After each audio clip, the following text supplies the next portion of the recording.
시곡중학교에서 근무하는 정준 주무관님의 발표 토론을 듣도록 하겠습니다. 큰 박수로 환영해 주시기 바랍니다.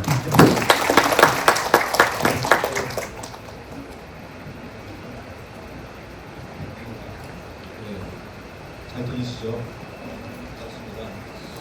좀 크게 좀. 네, 반갑습니다. 저는 시곡중학교에서 시설관리 업무하고 있는 시설관리 친구 정준관입니다. 만나서 반갑습니다. 처음에 발제문을 처음 받았을 때 한참을 좀 고민했던 기억이 납니다.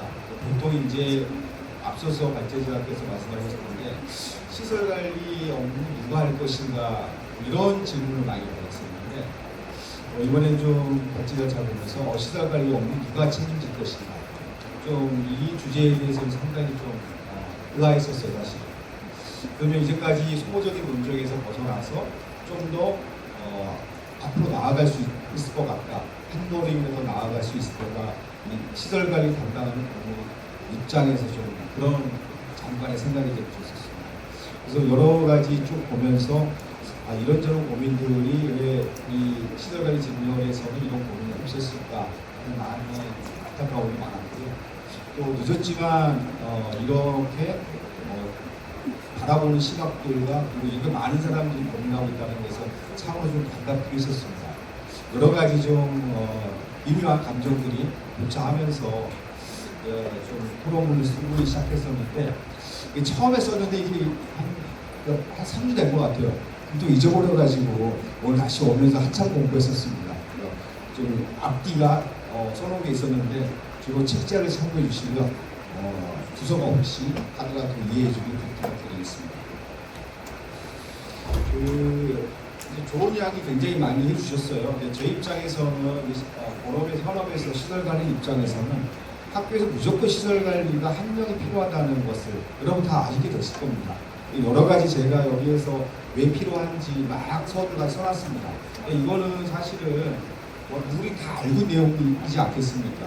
그러니까 경미한 우리 수설을 하더라도 사실 쉽게 제가 할 수 있는 일들을 외부 업자를 불러서 처리한다거나 그러면은 불필요한 아니면 행정적 낭비와 그 기회 비용들이 매몰되는 그런 현상이 벌어지고요. 또 하나는 최근에 우리 중대재해처벌법이라든지 산업안전보건법들이 강화되면서 학교에 들어온 도급인들에 대한 안전을 아니고 우리 감독을 해야 될 수는 있습니다. 그런데 그러한 것들을 우리 행정 직원들이 잘 하시는 분들 하십니다만은 대체로 그냥 넘어가는 경우도 있고 그냥 노식행위로서 서류를 받아가는 경우도 많이 있습니다. 또 하나가 가장 중요한 부분인 것 같습니다. 지금 현재 장마철이기도 한데 저도 오늘 학교에 잠깐 출근했다 왔습니다만 비가 오고 그러면 누가 가서 점검을 해줘야 되고 그 다음에 혹시라도 옥상에 한 번씩 올라가서 배수가 잘 되고 있는지 이런 부분들이 쉽게 시설관리 직렬 공무원이 배치가 되면 책임감을 갖고 있으면 충분히 할 수 있음에도 불구하고 없다 보면 이게 소위 말하는 골든타임이라고 하는데 그 시간을 놓치게 되면 작게는 돈이 안 들어갈 수도 있는데 그것을 수억 원이 넘어갈 수 있는 학교에 최근에 여러 첨단화된 설비들이 많이 있습니다.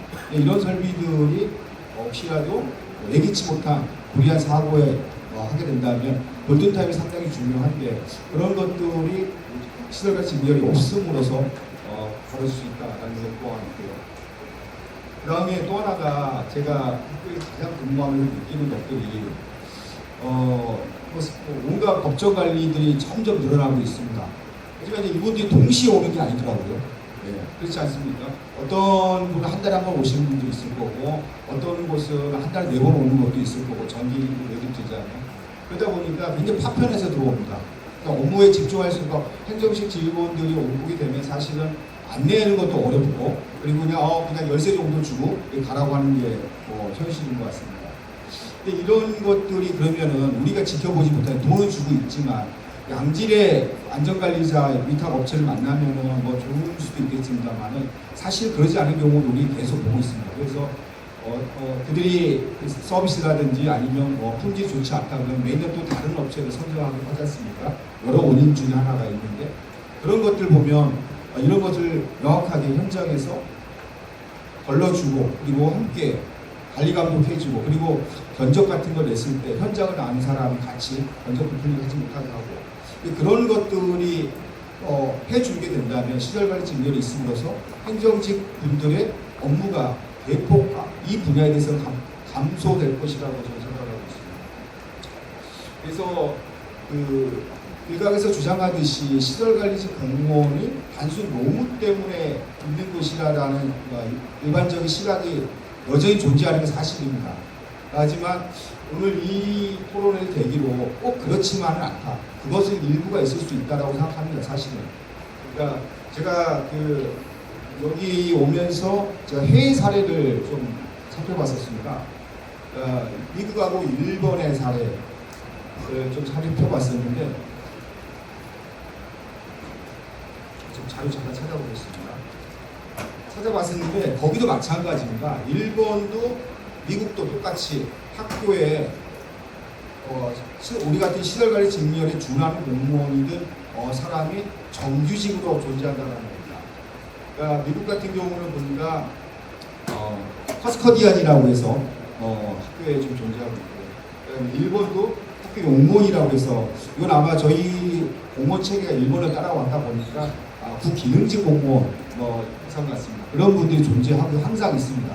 그리고 또 행정을 하는 분도 분명히 존재하고 있죠. 근데 우리나라는 일본도 현재 고령화와 그리고 저출생으로 인해서 학생 수가 감소함에도 불구하고 작은 규모지만 학교에 기본적인 시설관리 직렬의 공무원 담당 정규직을 배치하려고 노력하고 있다는 점입니다.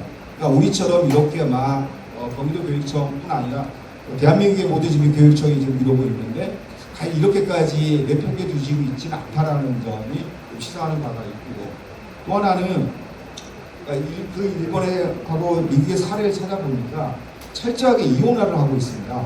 학교에는 보니까 법정 안전점검이라든지 이런 것들은 학교에 두지 않고 우리가 일본 같은 경우는 시정촌이라고 해서 교육위원회에서 모두 가져가고요. 그 다음에 미국 같은 경우는 미국에도 마찬가지로 교육위원회에서 학교에 있는 법적 책임자분들을 걷어내주고 있습니다. 그러니까 이런 사례들을 종합해 보면 철저하게 이혼학 첫 번째 학교에도 이 시설 관리를 해야 되는 이 큰 사실은 10,000제곱미터, 15,000제곱미터, 지금 실제로 우리 거기도 20,000제곱미터가 넘어가는 아주 대규모 학교도 있습니다. 사실 10,000 이상만 되더라도 엄청나게 큰 건물이거든요. 엄청나게 큰 건물입니다. 이거를 실제로 관리하고 그리고 이걸 유지보수를 해나가는 인력들이 분명히 존재하고, 그 다음에 예전에는 2명, 3명 있었습니다. 그러면 혼자서 없는 학교도 있으니까, 그렇다면 일부에 대한 법적인 책임들을 교육청이 좀 더 가져가야 되지 않겠나, 이런 생각을 가지고 있고요. 그리고 더 나아가다 보니까 이제 교육청에 저희 과거에 교육시설관리센터라고 존재 있었던 곳이 지금 현재 교육시설개선과로 개성이 돼서 정식화로 편제되어 있습니다. 여기에서 조금 더 업무를 지금 다른 분도 마찬가지겠지만 가져갈 필요성이 있다. 그리고 원격 대집행이 가능합니다. 그리고 또 하나가 저희가 말하는 원격입니다. 실제 대집행이 가능한 부분들이 분명히 있다라고 생각이 들고요. 저희 관련해서 준비하다 보니까 자료를 하나 찾았는데, 여기 제가 발제 오고 나서 토론문에 실지 못했지만 책임성 중에 가장 어려운 것 중에 하나가 전기, 소방, 승강이 다 가능합니다. 배행이 가능합니다. 실제로 이거를 시설 개선과에서 가져간다고 얼마든지 지금 현재 의지만 있다면 될 수 있는데 딱 하나가 안 되는 것이 소방입니다. 그렇죠? 근데 이제 이 소방의 자료를 보니까 가능한 부분이 있긴 있어요. 왜냐하면 건물이 현재 학교장으로 우리가 그 행정부서에 이입받았지 않습니까? 이거를 교육자한테 주면 됩니다. 교육자의 그런 소유자가 되기 때문에 그 소유자는 지금 현재 소방법에 관련돼서 보면은 가능한 걸로 되어 있습니다. 이렇게 행정규칙의 이입을 우리가 약간의 변화를 주게 되면 실제 이것은 아까 제가 말씀드린 일본의 사례들, 미국의 사례들 간에 그 교육부가 또 하나 시정적 교육위원회가 재산을 다 가지고 있는 겁니다. 그 재산을 지금 현재 위임주지 않습니다. 그러다 보니까 실제로 위탁이라든지 대집회, 원격 선임이 가능한 구조이더라고요. 제가 이쪽 전문가는 아니지만 제가 찾아본 자료에 의하면 가능성이 있다. 그래서 이게 권리 권원자의 그런 법적 의미가 따로 있더라고요. 이게 소방법에 나오는 것입니다. 그러니까 이 권리 권원자의 해석을 교육장으로 가져간다면 지금 학교에서 할 수 있는 부분들을 상당 부분 해소할 수 있다라고 저는 생각이 들고요. 오늘 좀 마무리하겠습니다. 제가 나와서 말씀드리는 것은 이러한 저희 직렬의 이해 문제만은 아닌 것 같습니다. 저희 직렬의 입장에서 맞습니다. 좀 더 정원이 있었으면 좋겠다라는 부분이 상당히 많이 있죠. 그리고 제가 여기 자료를 준비하면서 몇몇 제 가까운 지인들하고 좀 이렇게 이야기 나눠볼 때마다 항상 아쉬워하는 게 왜 후배들이 없을까? 그리고 우리가 이제 저도 50대가 넘어가고 있습니다만은 나이를 먹어가면서 저희가 퇴직하게 되면 남질 않게 되지 않습니까? 근데 우리가 제가 20년, 30년 동안 학교에 근무하면서 쌓았던 노하우들이 있지 않습니까? 이 노하우가 어느 후배들에게 누구에게 주지 못하고 이 사라져 가야 된다는 이 현상이 가장 가슴이 아픕니다. 그리고 말끝마다 우리 교장선생님도 그러시고 교육장도 그러시고 새로 우리 교육감도 그러시겠습니다. 학교의 안전 중요합니다. 그렇죠? 중요하지 않습니까? 근데 시설 안전을 책임지는 안전 여러 가지가 있습니다. 주택에 책임지는 시설을 책임지고 있는 공무원이 정규직이 배치되지 않고 있다.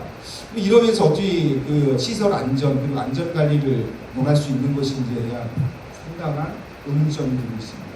거기서부터 학교의 안전이 무엇이냐 그러면 저는 당당하게 이야기했습니다. 시설 관리를 책임지고 있는 공무원과 아니면 정규직을 풀타임, 4시간이 아닙니다. 풀타임을 배치해야 된다. 여기서부터 안전관리가 돼야 되고 그리고 지금 시대가 변했듯이 시설관리 직렬의 업무도 많이 변해야 됩니다. 그래서 차츰차츰 그런 부분들까지 해소해 나가는 그런 출발점이 오늘 되었으면 그런 바람을 가지고 왔습니다. 네. 두서없이 말씀드렸지만 끝까지 경청해 주셔서 감사합니다.